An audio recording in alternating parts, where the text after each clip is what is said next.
All right, let's take a look at some radical equations. Radical equations are anything that involves a variable under a radical. Could be a square root, could be a cube root. Okay, we can have a simple one like this. Here we've got the square root of x equals 5, and the opposite of squaring, or square rooting, that is squaring.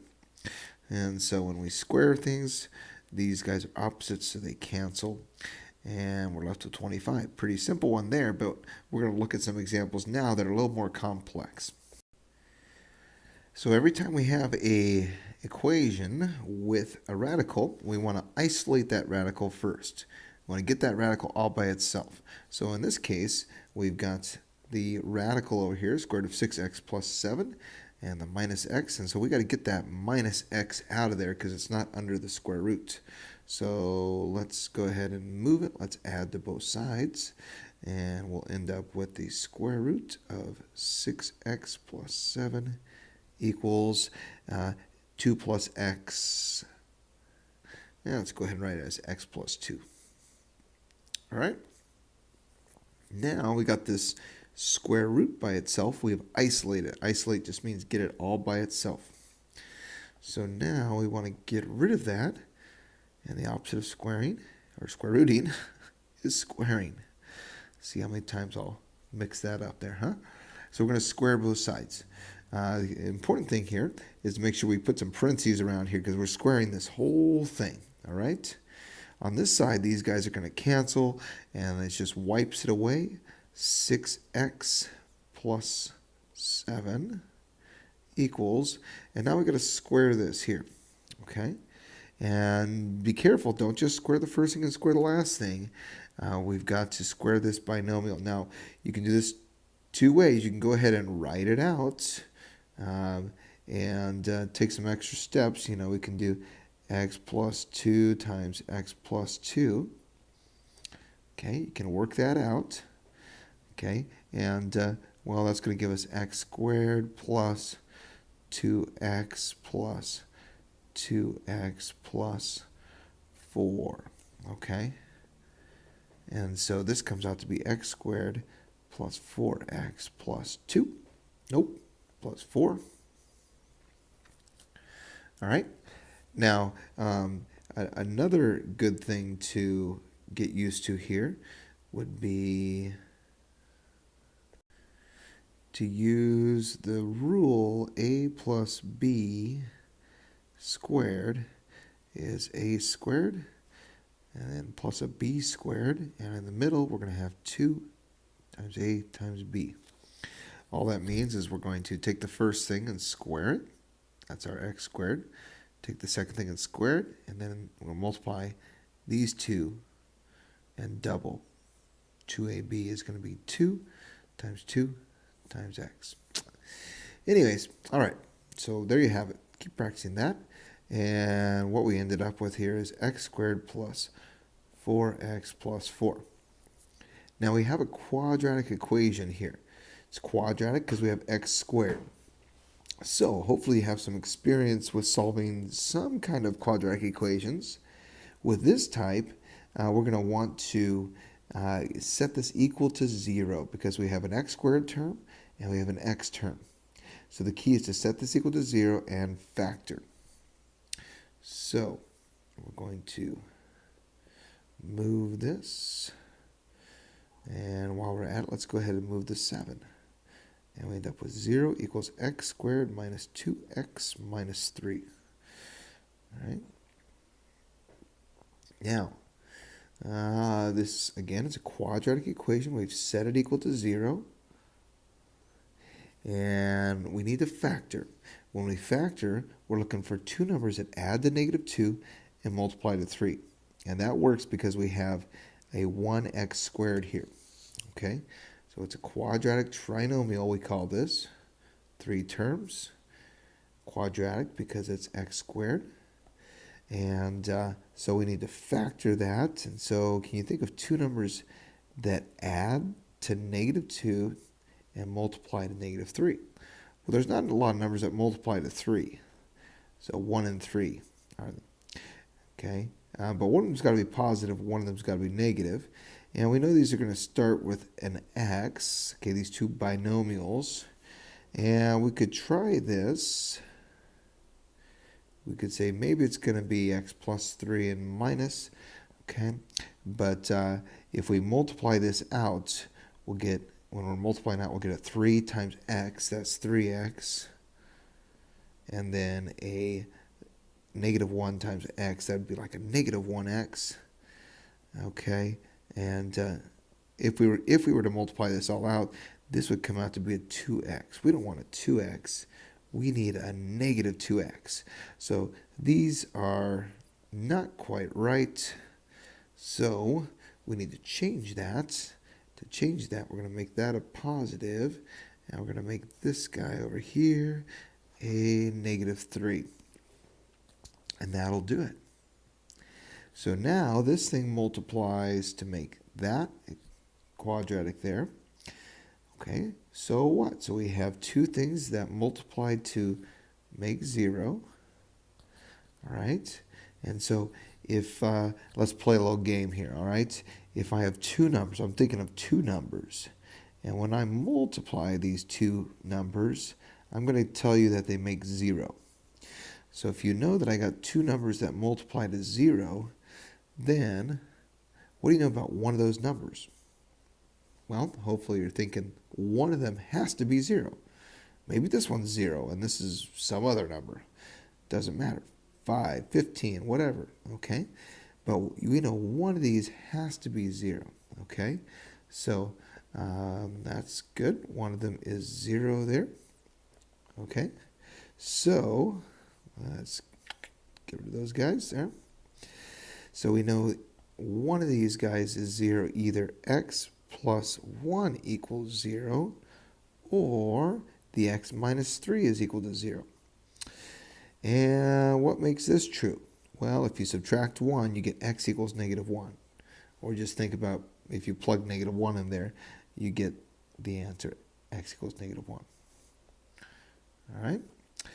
Here, in this question here, we get, if you add 3 to both sides, you get x equals 3. Or 3 is the number that you can put in here to get, to make it 0.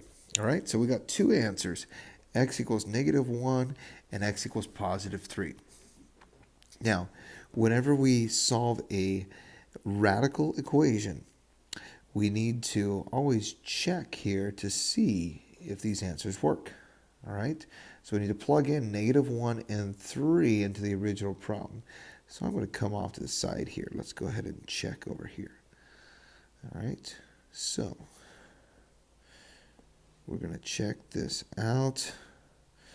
Okay, so to check this, let's plug in, we said negative 1 and positive 3.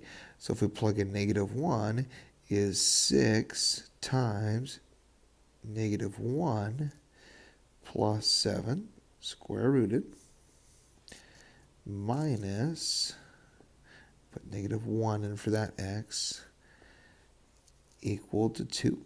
Is that true? So we took all these x's and we're plugging in negative 1. And let's see. So this comes out to be, this will be a positive 1 because that's negative 6 plus 7, that's positive 1. And then this is a plus 1 equals 2. Okay? So we're going to subtract 1 from both sides. Well, this is just 1 plus 1, and so this is 1 plus 1. Square root of 1 is 1, so this is 1 plus 1 equals 2, and I think that's a true statement. All right. Now, what if x was 3? The other possibility was if x is 3. So let's plug that in. We've got the square root of 6 times 3 plus 7 minus 3, and is that equal to 2? Let's try that out. This comes out to be square root of 18 plus 7, that's the square root of 25, minus this 3, is that equal to 2? Yeah, this is 5 minus 3 equals 2, and that checks out. So these both check out.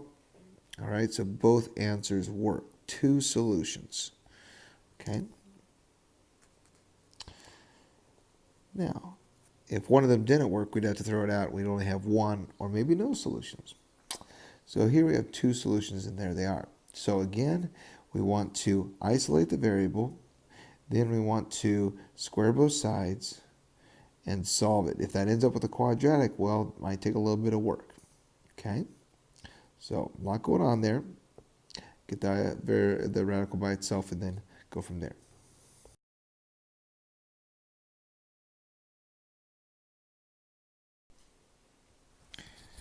So let's look at one more here. This one's going to be a little more interesting, if that wasn't interesting enough. In this problem, we got two radicals. So what we're going to have to do is we're going to have to get one by itself first, square both sides, then clean up a little bit more, and there's going to be two times that we've got to square both sides. All right, so let's get into it here. So first thing we want to do is we want to isolate one of these radicals. So let's get this other one to the other side. Let's go ahead and add it. So we got to get one of these by itself so that when we square it goes away. And we end up with 2 plus the square root of x minus 3. Now we got to get rid of this radical, so we're going to square both sides. Now this side on the right here, I'm going to have to use some parentheses. Okay, so it's got a plus here. We got to be careful. Don't just square the first, square the second. We're going to use that rule in just a moment here, okay? All right, so when we square this, we get x plus 5. Great. Now, we've got to square this. We could write this all out, but this is going to get crazy. So this means 2 plus the square root of x minus 3 times 2 plus the square root of x minus 3. That's what it means. But you're going to go crazy, and more mistakes will very likely happen if we do all this foiling here. If we multiply it out, whatever you want to call it there. All right, so we want to go ahead and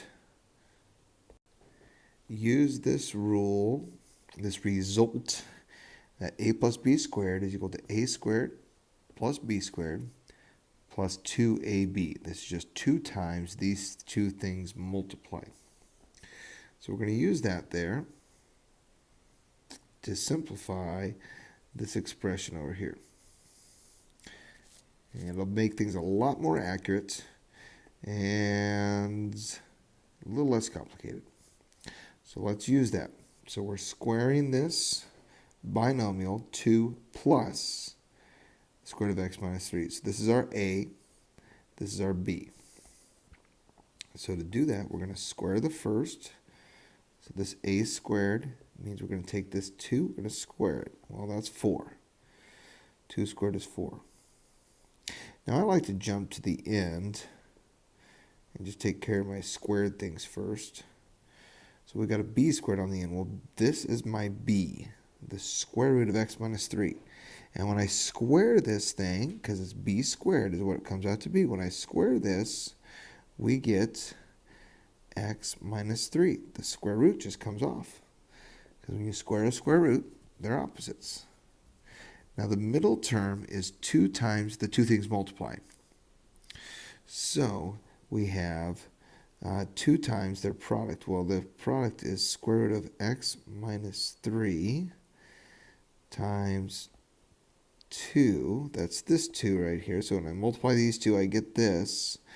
And now I'm going to get times 2. And this 2 right here is this 2 from what we get when we simplify a plus b squared. All right. And so, cleaning this up, we get 4 plus 4 square root of x minus 3 plus x minus 3 all over, or on the, and x plus 5 on the other side. So, well, we got rid of one radical. That radical's gone. This radical's still around, so we're going to have to clean that up. So we want to get this radical all by itself. Let's simplify and move things over to the left side. All right. So let's work with this, cleaning things up. We've got our x plus 5 on the left. The 4 minus the 3 is a 1 plus x plus 4 square root of x minus 3. And let's go ahead and move this stuff over. Let's get that 1 out of there. Let's get that x out of there. And, oops, hold on. All right, let's try that again. So here, these guys go away. We're left with a 4 equals, those are gone, those are gone.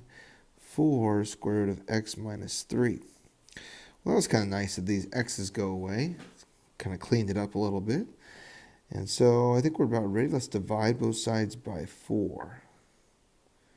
And that'll give us 1 equals the square root of x minus 3. And then we're going to go ahead and square this. So 1 squared is 1. And x minus 3, because we squared. That's a squared. And, all right, so we're going to add 3, and we got it. X equals 4.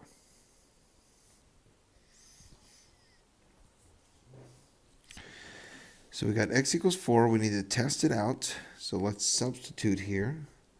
So when we substitute, we're going to get something like this. Square root of 4 plus 5 minus the square root of 4 minus 3. And let's see if that equals 2. So this is the square root of 9 minus the square root of 1 equals 2. This is 3 minus 1, and that equals 2. So we got it. Checks out. So that's the idea. So we want to square one side, like we did to start here. Isolate the variable, square both sides, I should say. And then one of the square roots will go away.